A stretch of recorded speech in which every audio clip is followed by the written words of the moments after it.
Mr. Mugabi, you're most welcome to today's show on Entebbe One. Entebbe One is a social platform where I discuss issues that concern the community and the public at large. My name is Samuel Batambira. I'm the one who is hosting you. You're my guest. Um, Dear viewers, I'm here with Mr. Mugabi. We've been discussing a lot with him for quite a long time. This is not the second time I'm interviewing him, or this is the second time. I mean, it's the second time I'm interviewing him. The first one was able to take us through, but it was appealing to people who are speaking pure Uganda, who understand Uganda very well. So today on the Entebbe One, on the rooftop, we are here to host you to tell us more about who is Mugabi, first of all. What does he do to this community? How does he represent less privileged individuals and children in this community? Mr. Mugabi, you're most welcome. Yeah, thank you very much, Entebbe One, and also this program of the rooftop. So honored to be here once again, deliberating on our work in the community, but also trying to address the challenges we are facing as a society and a country at large. Yeah, I'm Mugabi John Socrates. I'm a libertarian. Libertarian are people who believe in justice, who believe in equity, who live by letting others live. I'm also the founder of co-founder of Action for Liberty and Economic Development, a think tank which promotes a free and prosperous society. Mr. Mugabi, you're most welcome once again to the show. Who people may not know you so much, but personally I know you as the founder of ALED, that is Action for Liberty and Economic Development, ALED, and the co-founder of it's called Uganda Chamber of Commerce, Entebbe branch. At the same time, he's the founder of Students for Liberty, Union Uganda. He's a very big brand in Entebbe. Mr. Mugabi, how do you come with this idea of forming up ALED? Yeah, thank you very much for that question. As you said, I've during my school times, was so much concerned about how the country is governed and how the status of the people, how are they able to get what you want, how are they able to develop. And at university, I delved into the ideas which help society and which have helped society to grow. And one of the ideas is individual liberty, when people have freedom to exercise and be what they want to be. Another one was the free enterprise, where people are free to voluntarily exchange value for value, not by force, not by coercion or intervention. And last is also the civil society. I do believe there is also aspect of civil society where people are able to guard their institutions, which are able to guard people to have the free market and to have also the individual liberty. So when I delved into those ideas at university, I realized that I was that libertarian, people who believe in liberty. And then I got more inspired and motivated to start a platform and also identify with movements which do promote such ideas, because I believed such ideas are very, very key to our society. So I started Student for Liberty Uganda, and I ensured that I moved to the universities, over 30 universities, trying to introduce these ideas and also preaching about those aspects or institutions which help society to grow. And when I finished, I said I can now graduate into forming something bigger which can also be able to influence policies, which can be able to educate now the community, and also to provide incentives to community which enable people to live freely and a very good life. Okay, thank you, Mr. Mugabi, for that a wonderful introduction. Now, Mr. Mugabi, we see you in different forms. You keep on changing forms.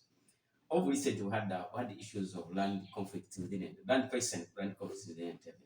And we saw you very instrumental in one of the families where the less privileged children were getting deprived of the rights on the land. What is your stake in this? Thank you very much. It's a very crucial times we are in, but also we have identified by our organization that our community is poor not because they are meant to be in poverty, but we are poor because of the values and the system and the institution we have. And one of the institutions which has brought me closer to the hearts of the suffering and those who have lost, who are not able to access justice, is is the issue of the land, or what we can call the property rights. Having the opportunity and the ability to own your land, transfer, get value without any kind of, I would say, intervention which brings injustice. And in our area, local area here, we have only, I think, every month we have a conflict rising up on land. Either one is being cheated, either one is getting displaced, and one is undervalued because of that. And that's why I got into, because one of the aspects we promote is the property rights. Africa, or Uganda in particular, has big land, but every day we see very many people lose their land. When your father died, then it is very easy for someone to connive with the other. It may be a leader, a person with power, and then they take away your land. So we are advocating for, first of all, the system which can strengthen the institution of land, or the institution of property rights, where land can be titled, land can be registered, and land can be surveyed. So that we leave this traditional and pseudo way of handling land, where an LOC just signs with witness. Very good. This rudimentary system, which can easily be exploited, and which even undervalues assets people own. So that's why we came. But we have also been tickled by many people who have come to our office who have been in a situation of losing their land, and others have lost it. We are trying to build a case to see that we advocate for this system which can provide the incentives of registration, easy to access the land title, and also easy to register someone who owns land and be able to say it without. I will give you an example of the last case we have. We have a case of Musisi family where, first of all, the LOC and one of the claimed relatives. Okay, Mr. Mugabi, that's all being said by you. So far in this, how do you handle? I mean, you are not a lawyer professional. Yeah. Not someone who is in legal system. How do you manage this kind of affairs in this local council? Maybe where we are staying, where the less privileged individuals are deprived of the rights. Yeah. Thank you very much. I'm not a professional lawyer, I'm an economist, but promoting rule of law does not require you to be a lawyer to promote a rule of law. All of us, we are buying. But of course, we see there's instances where we need legal services. Yeah. Which are far beyond the advocates or the activists in this.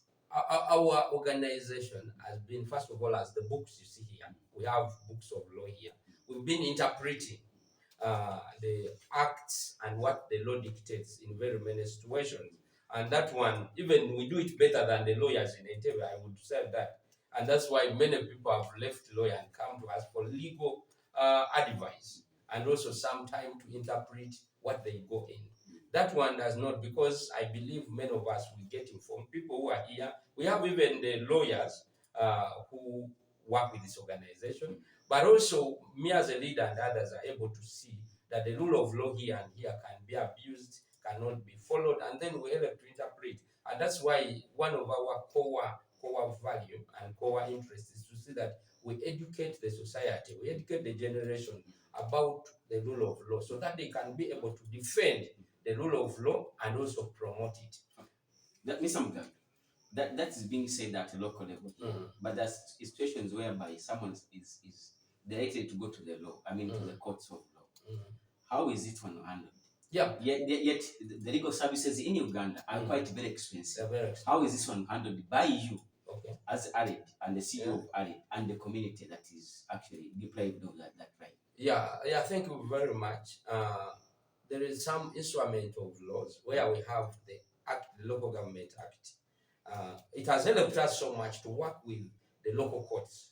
The local courts require small things. It can be even $2, what they call Empower. But people may not have access to that much money still. $2 to an ordinary person is too much money. Yeah, I will come there. That is equates to something like about people may not have that, but the local courts also has a leeway where if you are needy, you are vulnerable, and they realize that you cannot even have that empowerment, they are able to give you justice, just to solve or to create what I would call arbitration in the community. But also we work ALED partners with different organizations. And one of the partners we have on board is the Uganda Law Society through Rule of Law Club. Recently, we launched the first rule of law club in Entebbe to ensure that even the vulnerables are able to access justice, which seems to be expensive. The legal services in Uganda are very expensive. Very expensive. And an ordinary person cannot even think about it. Mm. And that's why many people have given up their properties, which are expensive, because they believe like the person who is taking this has power and has money. So I cannot get justice in court. But we have made sure that as organization, we bring advocacy group, and we bring also organizations which give sometimes privilege to the vulnerable. The Uganda Law Society, through rule of law, has kind of pro bono service. They design it as a program for community, but still many people are not able to go and find out. So we've been the bridge to go and find about those pro bono services, and then we bring it closer to community. In December, we had an induction here where Uganda Law Society appeared and came and told these people. So ALED has been able to do that, but also we have inspired other people in the community, the ordinary people, to also start believing that law shouldn't be, legal services shouldn't be so much expensive that you forego it and you also forego your property or you forego justice. So we have got many individuals right now as we speak. When the vulnerable people are suffering, they identify with them, they try to fundraise for them to see that they get that justice. Okay, Mr. Mugabi, thank you so much for that insight. But now there's something I want to find out from you. Yeah. So far, how many people have you reached out to give this kind of information to them that yes, such and such services can be available to you, and you shouldn't get disappointed one of another? How many people so far within this locality? Within Entebbe, we've had 9 families.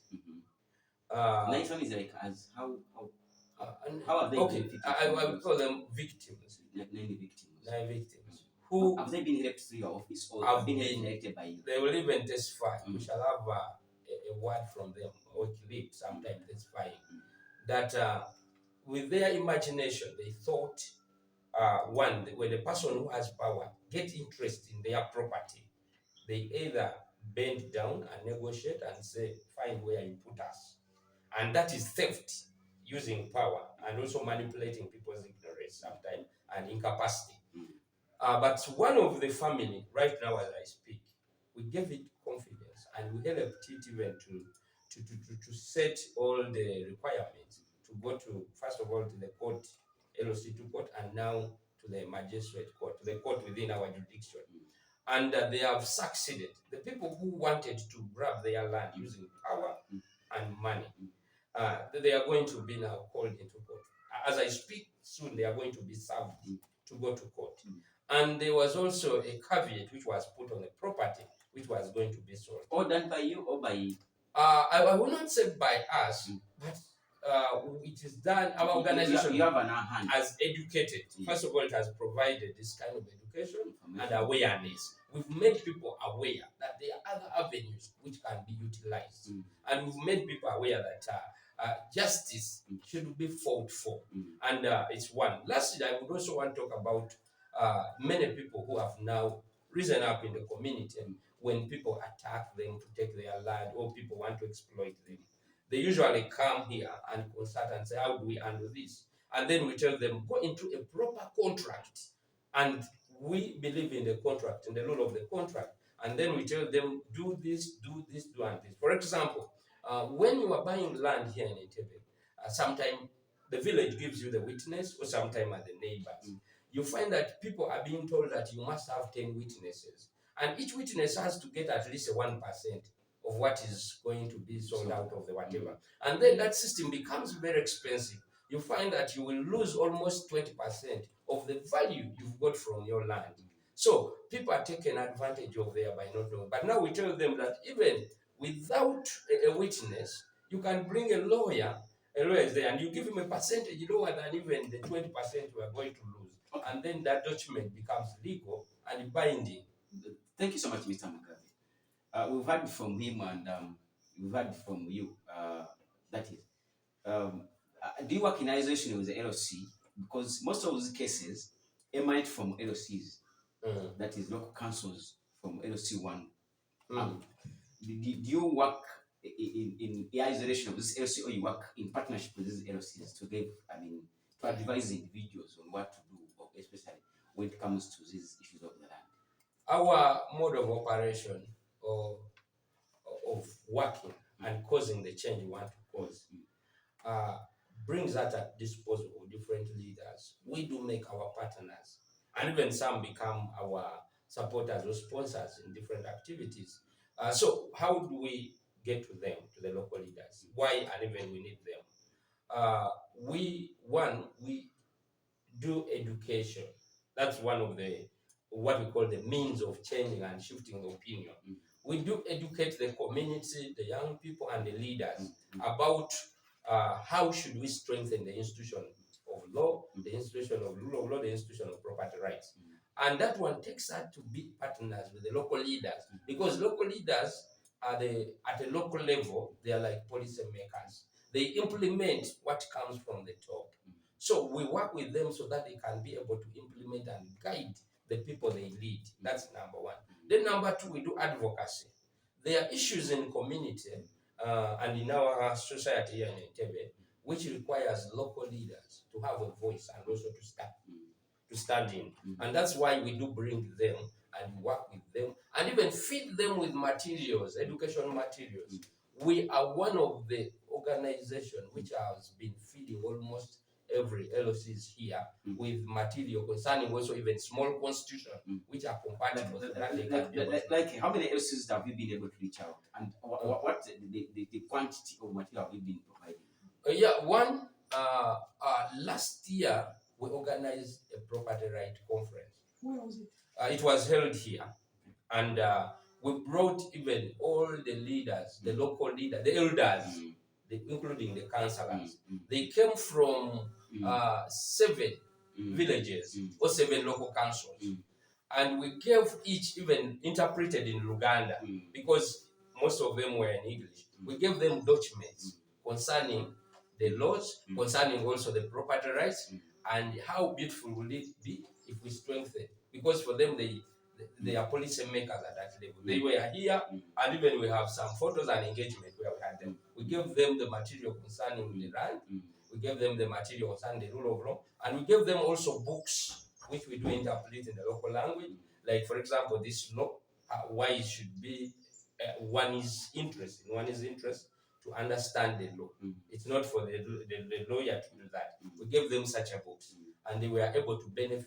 And we are also planning, we are getting resources together so that we can have now the bigger one which can bring 24 villages. Okay. Mr. Mugabi, thank you so much. You've done very great work, very tremendous work. But one thing I want to find out, how do you get funded in these activities? Because it's very costly, especially to provide the materials.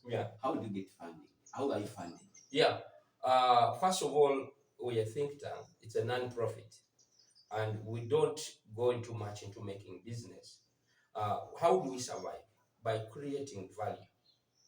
We create knowledge, and that knowledge which is created, for example, we can design today a program concerning how the villages can be helped to protect people's rights and property rights.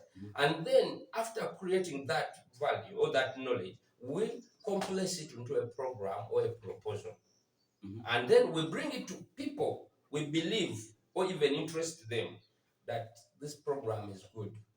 Can you buy it? Buying it means you are going to support it. You can give it 1,000, 10,000, because you believe like if people understand rights and law, it will help the community and it will also help you because you live in a free society. That's number one.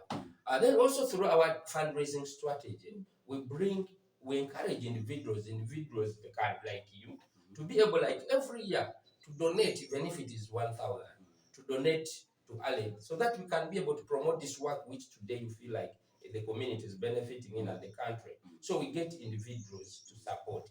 And another category we also have its institutions.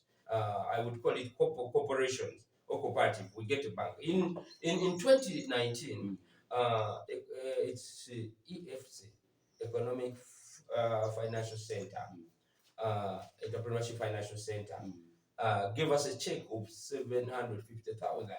If you visit our social media, you will see it. Because it believed like all we can break the barriers to prosperity, because it realized that there are many barriers in community which could help people to start businesses, including license. So when we brought a program to teach people and even bring the policymakers so that they can understand that these policies can be broken through the policies which are friendly to business, they invested in it. We've also had very many hotels working with us. Okay. Two questions before I let you off, Mr. Mugabi. One, what is the way forward? What has been designed by ALED to help this community benefit? Yeah. And then what have you done to extend this service beyond Entebbe? Yeah. So that at least other people can benefit from this kind of services? Yeah. First of all, I will tell you that ALED is based in Entebbe, but it's national. We do our work. In 2019, we were in Kabiramaido, many miles away from here. We've been in Jinja, we've been in Mbarara, because we are a national think tank, though based here in Entebbe, but our programs reach far. We've been having activities in Kampala. We are, as now as I speak, we are designing I would call it economic freedom audit for our country. And as Uganda, it's going to be the first in Uganda. If it goes to, we are going to audit the economic progress of our country, where we are going to navigate through all the policies, regulations, and interventions which have not been helping the country to prosper economically, which has put barriers through regulation, and the person finds it expensive to start a business. It's going to be a national outlook, a national cover, as for the country. And we are going to invite people far from corners of the world. We are going to have the Fraser Institute coming in. It's based in Canada. We are going to have Atlas based in America. We are going to also to have our Chamber of Commerce, the Uganda National Chamber of Commerce. We are going to have the universities here in Uganda. And we are going also to have other entities like rule of law and others coming for the national basis. But also, I would like to say the way forward on what is concerning the policy of the conflicts we are getting in the country. The land problem is everywhere. And land, as we know very well, it's one of the most valued assets in Africa. People value land. But what do we do? What do we have to do? One, there's what we call the institution of property rights, which the lawmakers, including the parliament, our work is going to reach the parliament, they should ensure that, first of all, even up to the village, the person who owns the land is able to register. Registration means here, he first of all has to understand why is it necessary to register or even survey my land, so that I get into the system, the national land system of the country, so that I'm known. And even if tomorrow someone comes and want to grab it, in the system, the real owner will be reflected. Then we are advocating to see that those services come near to the village. Then also the land titling. Land titling now in Uganda sounds luxurious. It's like a luxurious thing, and it's only reserved for people who have money. But it shouldn't be like that. We must make sure it's affordable for everyone who owns land. It should be affordable. The bureaucracies within, if you want to register your land, has discouraged many people, and has also brought in bribery and corruption, and people have left off. So we are breaking off that barriers. We are going to work with Nkumba School of Law and others to draw a draft which will give a semblance of a society where even people can increase investment through the land they own, and they can also transfer it. So those are the policy interventions we are giving as alternative to the policy makers, to see that we all live in a society where you can own your property, where you can transfer it without incurring these costs of witnesses, and also where it's not easy to be grabbed using the people in power, using the LOCs and others. So that's one of our way forward. We have designed the materials. We have here materials which we have interpreted or translated in Uganda, because many people are not able to read sometime English materials. So we've localized it so that people can know the process in Uganda. I start from here, my neighbors recommend me, then I move to this office and what. But they have also known, we have taught them the beauty of getting your land, ensuring that it is owned and is reflected in the national system. because your value increases if you register your land, if you title it. The land which you are selling right now Is is there a not system in registered. Uganda of land registration? Yeah, we have that system, But but not see it working. it has been left to the district. And I will give you an example where Entebbe is. It's in the Wakiso district, but it is very expensive. You go to Kampala and then you switch to what? It's expensive. And then the office is overcrowded. You find a person from different, let me say, the other side near Corner of the district, yeah, yes. is also there. But now, if Entebbe municipality can bring it So near, there is a need for decentralization yeah, of this land offices. very good. Okay, thank you so much, Mr. Mugabi. We've not had too much time today. Yeah. But we hope to host you many other time to give us more and more about what is happening. For those who are viewing us here, I'm here with Mr. Mugabi. He has hosted me instead of me hosting him at his office, and he's been able to tell us much more about what he's fighting for this community. And I'm very sure that the community of Entebbe is going to benefit from him, and as ALED, as an organization, that at least they are trying to fight for the rights of those who are less privileged. Thank you so much, Mr. Mugabi, for honoring our invitation to come and give us what we need to hear. He's here. He's been able to tell us, and we hosted him today. We will host him more other time in case we need him to tell us what we need to hear from the kind of progress he has made. Thank you so much for being on Entebbe One. And before you find out, Mr. Mugabi, what is your final word? Yeah, minor community of Entebbe and general people. Yeah, thank you very much.